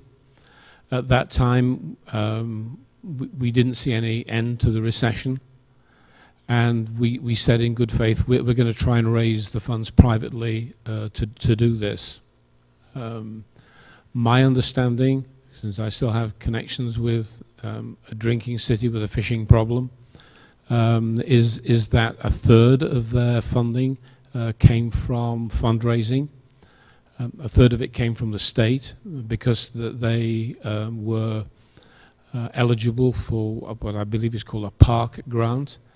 The town administrator of Salisbury has offered the services of his planning department to see whether or not there's any possibility of our being eligible for a park grant. They do have a small, what they call a small town grant now, but my reading of their regulations is that is not likely to happen. Some of the work we've done, I've looked into it also, it might not be there, but are we missing any other, my question was, are we missing anything? I mean, Bill, for instance, have you asked him, what's the creativity that are people putting together beyond our group of people here for funding in other schools? Because, for instance, they use the park funding and they use New Balance and they financed two-thirds of that field in Gloucester, and that was the one that happened to be in the packet. Our New Balance is Institution for Savings. It's about an equivalence contribution to the funding. You need to remember, if you look at the Gloucester bleachers, they expect to see 3,000 people at a big home game. They get a lot of revenue in through the gate, and 50-50 lot draws. So it's a bigger operation. It's a football crazy city. We don't have really the kind of support at the moment, but maybe an improved facility would do that to get more people here. I'm pretty convinced that not pretty convinced, because I said to Brian today, pretty can be a very kind of ambivalent kind of adjective. It can mean a lot or it can mean very little. I think we'll get far more people interested in what goes on in Triton if we're able to build this facility. When I applied here, I looked for a place called Triton on the map. It doesn't exist, as you well know. We're a partnership of 3 different communities with a common interest in providing the best possible opportunities in the classroom and outside the classroom for our youngsters. And without beating a drum, we very quietly turned around the school choice situation. In 2009, 2010, we were a substantial net exporter of students. We're now a net importer of students, and families look at all sorts of things about why they choose to send their students to a particular school or district. I think we've done, primarily through our teachers, a lot of work to develop a much more confident attitude within the communities to the opportunities we have here. And as people look at what other places can do, admittedly Pentucket are putting grass down, they're improving their facilities. Newburyport, fairly slowly, are improving their facilities. I don't know if I were to put you on the spot, Sean, the people that we have fixtures against who have or are putting in place turf fields. Could you just talk about our competition in that sense? I think you talked to most of them. The only one maybe not going turf that would consist is Pentucket, of course, but they're building the new facility. Newburyport, Georgetown. I think the only other one that might not be is Hamilton Wenham. but I know that they're starting a process soon Sean. to go to that. So across Cape Ann as a whole, Yes, people are moving in the direction of improving their facilities. correct. Bill behind you Yeah, has if I some- might, I'm sorry. Phase 2 of the Pentucket project is to do turf in their stadium, and we recently signed a contract with Hamilton Wenham to do the feasibility study at their high school. Right. So as I said, Hamilton Wenham was the last one, and they were planning. So it sounds like they're past the planning stage and now ready to invest in that. So I mentioned that because there's a growing expectation within communities that that's the kind of facility they expect their students to have available to them. Excuse me. I think the original question was about funding. No, I know that. But Dina Sullivan, I think more than anybody else at this table, was involved in the funding, and I think she would like to kind of respond to what your question was. Thank you, Deb. I would like to address that. As I said at the Newbury Board of Selectmen meeting, I've been involved with this project from the beginning. I was chair when Institution for Savings gave us the money, so I've been interested from the start. Even outside of being a school committee member, as a community member within our 3 towns, I believe this is vital for our students. The superintendent has kind of touched on, and I'll be brief about this, and I want to get back to the fundraising, but the superintendent has touched on how we have changed our choice numbers. And I do believe that if we don't offer our students a quality stadium that they can play on, and our teams have been doing phenomenally well now, and I want to see that continue. But if we don't offer them a quality place to play and a safe place to play, I think people will be looking at other areas. And we've just heard that although we might be one of the last ones or in the later group to improve our stadium, I think people are going to be looking at that. And I don't want to lose students for any reason, but I don't want to do it for that reason in particular. To get back to the fundraising, TEF did a lot of hard work on this, and not only TEF, but I can tell you all the PTAs, both at the middle and high school and the elementary schools, were all involved with Triton is Haunted and all kinds of other fundraisers we've done. We've tried big things, we've tried little things. Triton is Haunted was probably the biggest one. We've tried selling bricks, we've tried the shoe recycling, ink recycling. From the littlest thing to the biggest thing we've tried doing. One problem we ran into, Jeff, was that, and Brian can probably address this better than I can, but big donors want to see progress before they start donating, and we just did not have the money to do that. You know, at one time we considered maybe we start doing this project in steps. Personally, I don't think that's the way to do it. I think if we're going to do it, I think, as Brian has said, with the financing right now, it is most cost effective to do this all at once. I don't think that fundraising would end. I think that once people see that this is a project in progress, we'll sell more of those bricks and all kinds of other things, because that is part of what we talked about in the design. So I think that we will see more money coming in. I couldn't tell you how much. I'd like, you know, love for it to be all of it. If I won the lottery, it would be a new stadium. But I think that we can't depend on fundraising. We tried doing this, and we talked to other communities. Gloucester was one that came and spoke to us and said, you know, we were all excited saying, we can do this, we can do this, we can do this. And they just flat out said, we thought the same thing, and they weren't able to do it either. We gave it a good try, and I thank everybody who was involved with that, and I'm sure they will continue to be involved, but it's just not feasible to build a stadium of this quality and of this size on fundraising alone. We need the community to be invested in this as well. Monique, did you have a question? I had a question a while ago, and it's directed at either Brian or Sean. How much money does it cost to transport kids to those venues when we can't use the track? Would that be a significant savings? Is it in the thousands every year? It'd be a few thousand. I mean, call it a round figure, $200 for a bus run. More, depending on how far. 250, 300. Again, if we're going distances, yeah. A couple thousand. So it could be several thousand, but we're not talking tens of thousands. And if I can add one more piece on the funding, Christopher mentioned the park grants, but also we had looked into, Christopher mentioned that the town manager in Salisbury offered some help from their planning department, and Lisa Pearson has worked with the CPA grants. And I know the understanding is because we reside in Newbury, Newbury would have to be a CPA community for us to get any offset on those grants. So those are the two major state funding resources. We have been in contact with our legislators to see if there's anything we're missing, and there's certainly plenty of time between now and when things are bonded, and you know, to get any other large-scale offset, certainly.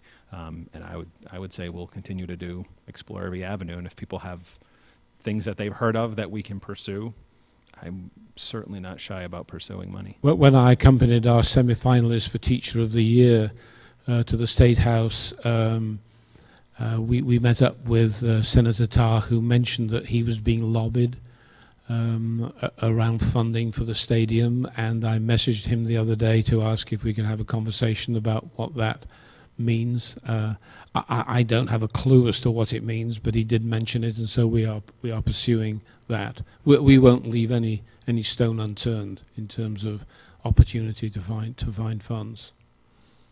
Well, Brian, using it for tennis, I mean, would that be, because tennis is something that you can play late at, you know, in the evening or early morning, and it's not, I mean, could you use the field to raise money, you know, by having certain tennis hours available? You know? Let me interject and say I'm disappointed that we lock our tennis courts up in the evening. We need to find a way to make those available. Not anymore, we don't. Not anymore? Have they been open now? They'll be open through November 1st, is my understanding, for use by students and I the community. misspoke there, but certainly we want to make those facilities available. How long have they been available? Well, actually, I think the girls' tennis team talked to Mr. McGinnis to see if they could start practicing now for the spring. And Mr. he McGinnis left the agreed. gate open? Well, he closes them, but he leaves them open in the evenings in case they want to come back after dinner to One of the practice. great things about being a superintendent is you learn new things every day. So just to get back to your question, Peter, so you're saying tennis in the stadium? Well, could you do that? You No. mean, use Not the right surface. Yeah, I mean, it's going to be, you see the picture, it's either synthetic grass all in the middle, and then the D zones, it's the track surface, the rubberized, if you will, track surface. So I'm pretty sure we wouldn't be able to do tennis anywhere in there. I just kind of want to bring us back to the goal for tonight. And the goal tonight was to give you information as much as we can right now to give you the most accurate picture down the road. And as I said very beginning, we are looking for your support in your towns for a decision that won't be made until the spring, until May. What we wanted to get tonight was just a feel of support, hopefully, for us to take the next step, and that would be commit the funds that we already have to take the next step to getting specific numbers and more specific information, so we have that to give you so you can make a better decision. So does anybody have any input along those lines? John? And at this point, I'm an elected official in Salisbury, and I'm speaking for myself, not the entire Board of Selectmen or the town manager. The issues raised, the questions raised by Larry and by Jeff and are valid, and they say, take you to the point where they're saying you should be prepared to answer these questions as a result of this presentation and comments made. And I think they're very insightful, and they're things that you should take to heart and listen to and be prepared for.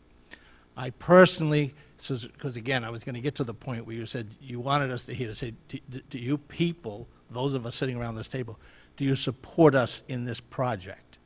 That doesn't mean you're committing the town to it, but do you support the endeavor that we're going before? I'm telling you, I support what you're talking about, and I will work on behalf of Salisbury. On the issue that Rowley is looking at probably building a new school or have a substantial, relief to their school. We're in the process of building a new library, in looking at a new police station. Newbury is looking at a new police, I think, they have a dire need for a new police station. All of our communities have needs. I would just like to make sure people are aware is our school district has needs. And this is a need to make sure that our school district stays in the forefront of education for our kids and in the league and the region that we live in. We should all be very happy and proud of our school system and do everything we can to support it. Thank you. Could I just say I have visited all 3 police chiefs in their offices and have visited the Rowley Fire Department in the place where they have to let the tires down to get the engine in. So I appreciate very much that there are issues in the towns beyond our proposal. Thank you. Does anyone? Yes. My question involves the override vote. Is this going to be a unanimous decision, or is this going to be a 2 out of 3? Because if 2 towns pass it and 1 doesn't, now you're putting that town under the gun, and as he just said, we're all going to be under the gun. So is this going to be a unanimous decision? We're not talking about an override. But no, with the vote. So again, the question about override or not override, that's a town decision. But the exact process for a regional school committee to incur debt, the committee votes to incur debt. There is 60 days for the towns to take action as a town meeting. If the towns don't take any action, it's an affirmative vote. If the towns take a yes vote, it's an obviously yes. If any one of the 3 town votes no, then the committee cannot incur debt.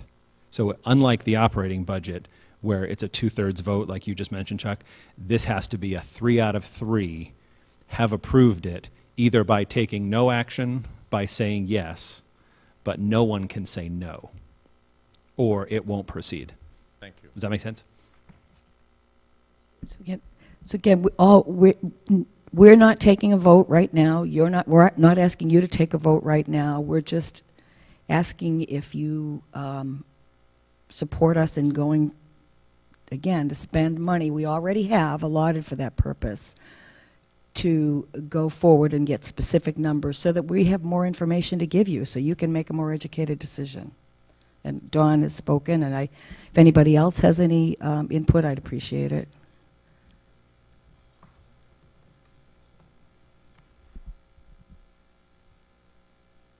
No? Okay. 2 things left that we would like to do tonight is to agree to the date and time of the next meeting. That would be one thing of the District Communications Committee.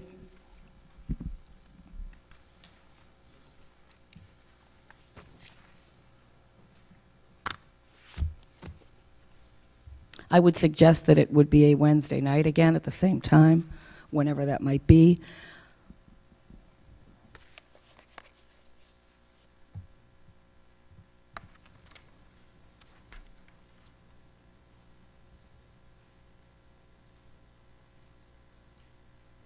I don't know if Brian or Christopher, if you know how long it would be before we would have more specific information.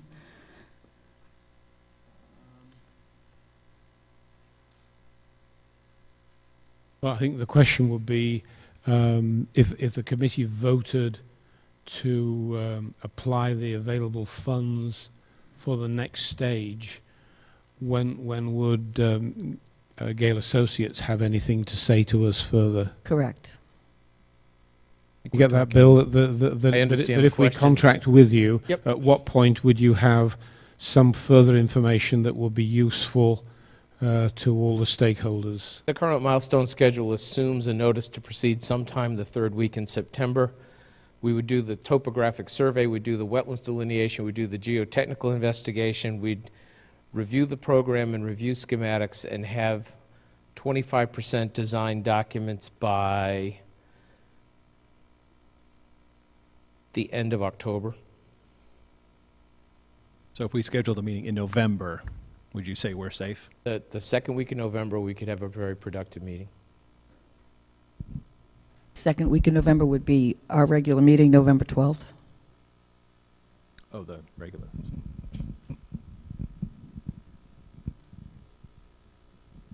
We have it on a Thursday night instead of a Wednesday night.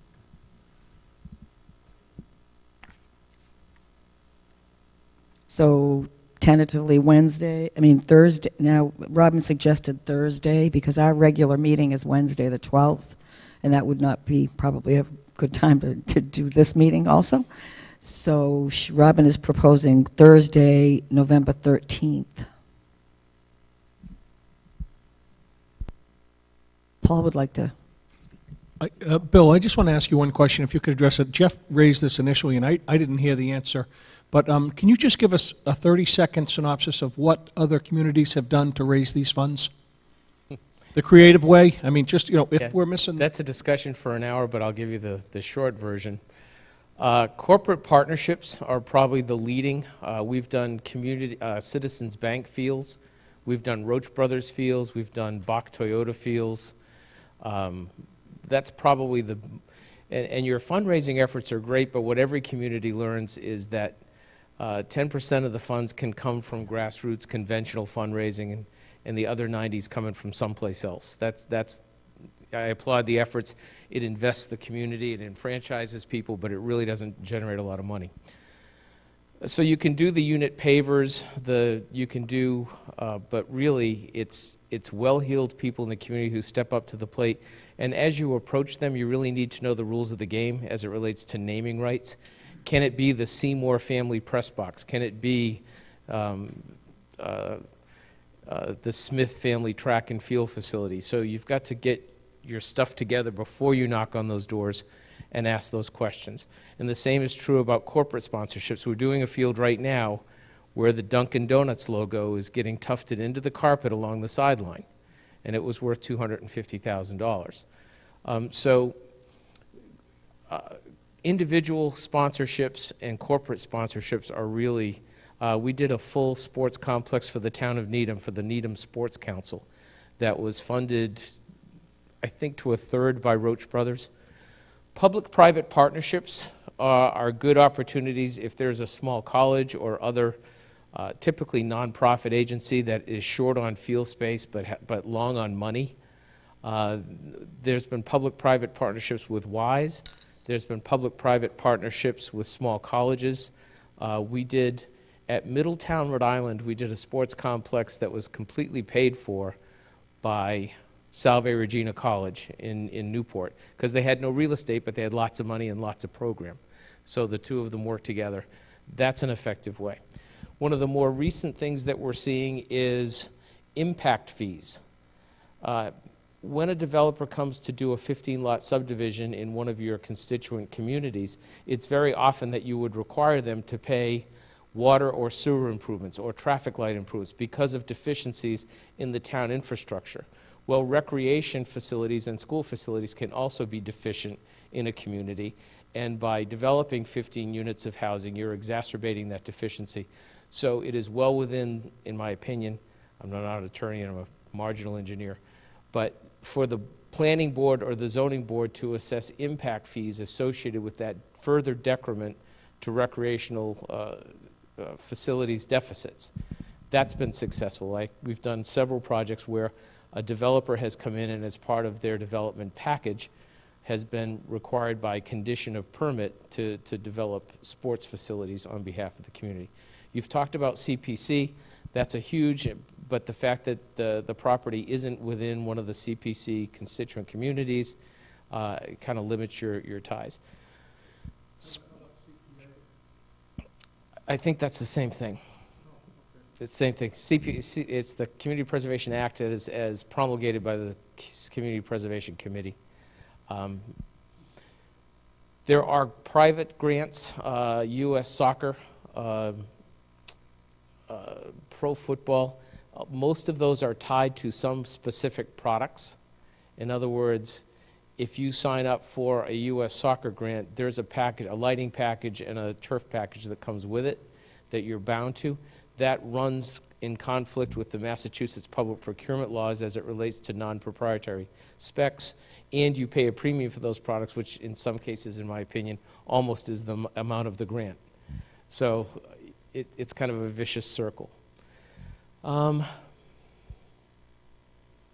Professional fundraising has been effective. We've worked on projects in Narragansett where they've done that successfully, at King Philip down in Rentham. Successfully, that can be effective. But those are the big pieces. Yep. Debbie, can I just, I have an article from January of this year just talking about the Newburyport Stadium, and it actually in the last paragraph talks about where all their funding came from. And with regard to our fundraising, I think it's pretty amazing because they too have a grant from the Institution for Savings. They had a fundraising effort, and their donations towards their stadium are $10,750 compared to our $100,000 plus free cash. But the CPA has $1.5 million that's going towards the project. So perhaps the town of Newbury should keep that in mind come fall meeting. Oh, I know. I'm just saying to the, constituents in Newbury. Now the voters have to vote for it, though. Not Yes. just, right, voters. Do you have a sense, you're voting when? Next week? We Whether have to not proceed. scheduled a meeting, but Okay. our intent was to schedule a meeting strictly School to, committee meeting. yes, just to take one vote, and that would be to spend Did you the get an committee answer money. to your question? We Did we only get had an answer to one the person question? respond. Here, you only had one person respond. That's right. In Okay, him we trust. all right. I mean, my sense is you have no choice, personally. This is a clear safety issue for thousands of kids who use that field. And something has to be done. And we have a responsibility somehow to move forward with this, however it happens. And I got that sense even from the nature of the way in which questions were asked. The questions were asked relative to making sure that you have adequate information when it does come time to present it to the voters. Thank you, Jim. That's my personal sense. I know don't that- think you have a choice. Chris Walsh, who's sitting behind there, he's been very quiet, but I know that every Thanksgiving, when we have a home game, he gets very nervous. Because, You know, I mean, Larry talked about liability, but it's, liability is one thing. The safety of the people using those fields is the big issue. yes, it is. Thank you. We all are concerned about liability too, right, Larry? But But it's the people, you're correct. And this stadium is part of your community in the same way that the fire station is, or the police station, or any other municipal building. Just happens to be shared. I just put 2 cents in since the suggestion of impact fees was brought up. We do have impact fees in Salisbury, and we do have, I will go back and check, there are some fees that have been put aside for parks and recreations.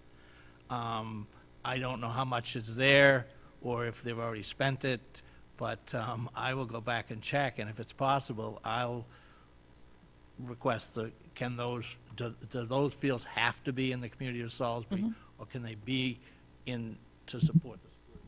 So I'll take that back. Thank you. Did everyone have a chance to look at calendars for November 13th, Thursday, November 13th? Is that okay with everybody here? Who knows? Okay. Well, we will schedule the next meeting of the District Communications Committee on Thursday, November 13th. Is that okay with you? Okay.